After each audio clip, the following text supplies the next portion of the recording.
Well, today's video is going to be really short, really quick.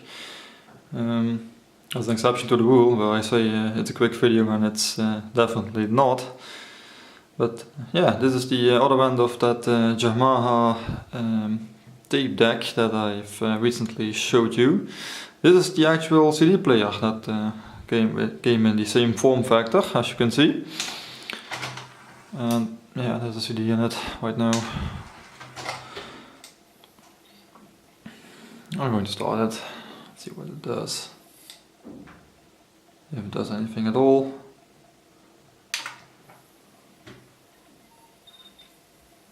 No rules, no treasure.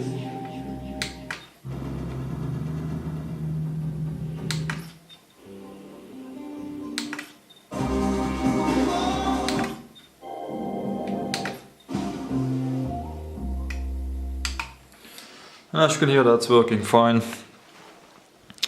On the inside there isn't really much to report, of course. It's just a CD player. It has a nice 230 volts output on the back. It's a European style plug socket. And that's actually fused with a 2.5 amps worth of fuse. And that's over there. See if I can show that. There we go. It's a nice ceramic type of fuse. And that appears to be only for the output, of course. As the cassette deck also had, it was fused inside the transformer, so appears to be this one.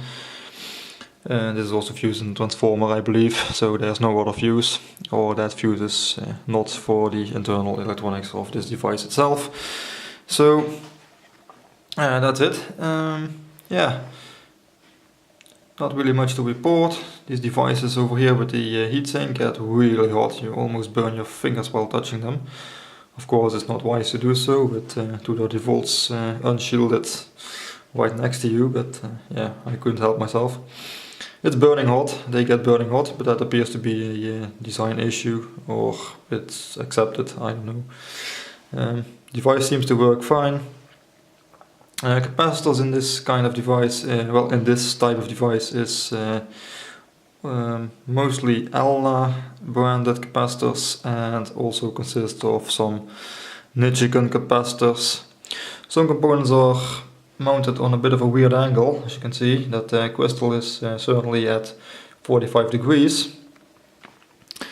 And I believe so is the connector at the bottom there. It's not exactly 45 degrees, but yeah, it's definitely not in a straight angle. Yeah, we all know how a CD player works. It's not really that fascinating. I'm going to start it. No rules, no treasure.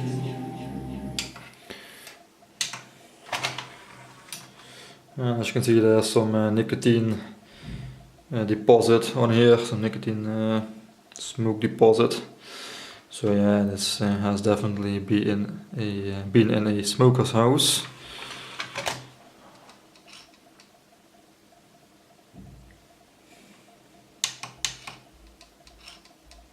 And the response to the keys on this thing is exceptional.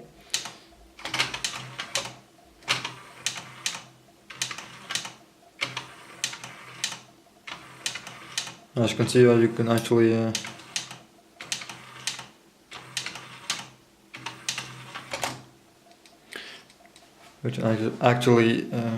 interrupt any movement while pressing the key while it's still moving. So yeah, this thing is exceptional in that respect, but nonetheless it's still an ordinary CD player. And yeah, it doesn't have.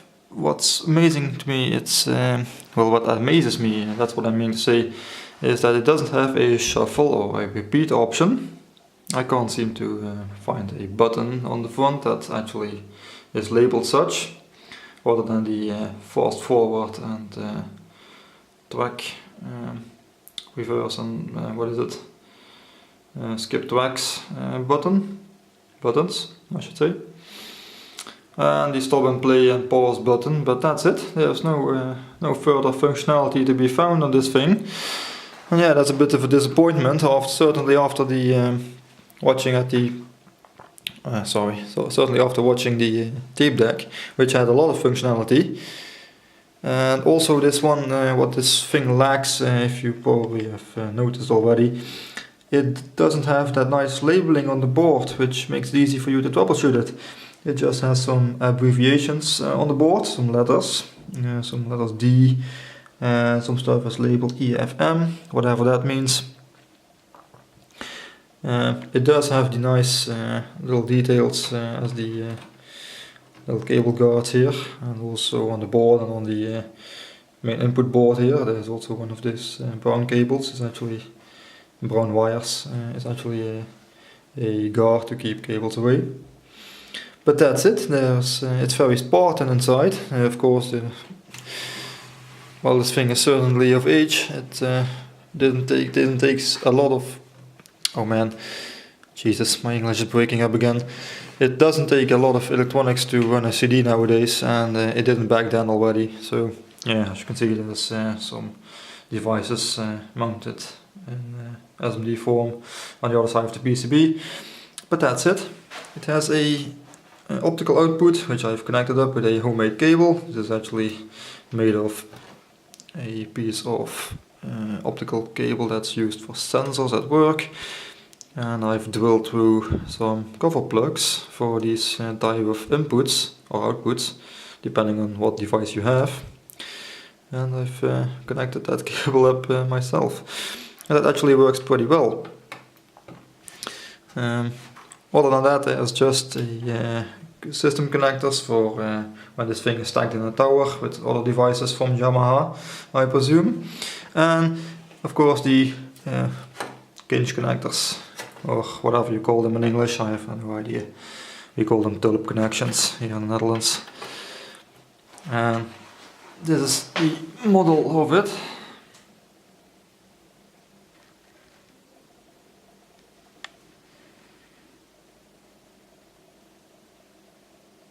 Again, it's made in Malaysia. I'm pretty sure that the other one, the cassette deck, was also made in Malaysia. And of course your standard warnings about a laser being inside. And that the output is only rated for 100 watts maximum, and it is unswitched. Which should be obvious, there is no relay inside. But that's it for this little quick video. I'm continuing with another video. I'm going to take another video this evening, and you will see that posted soon. Thank you for watching, and as always, feel free to leave a comment if you have one.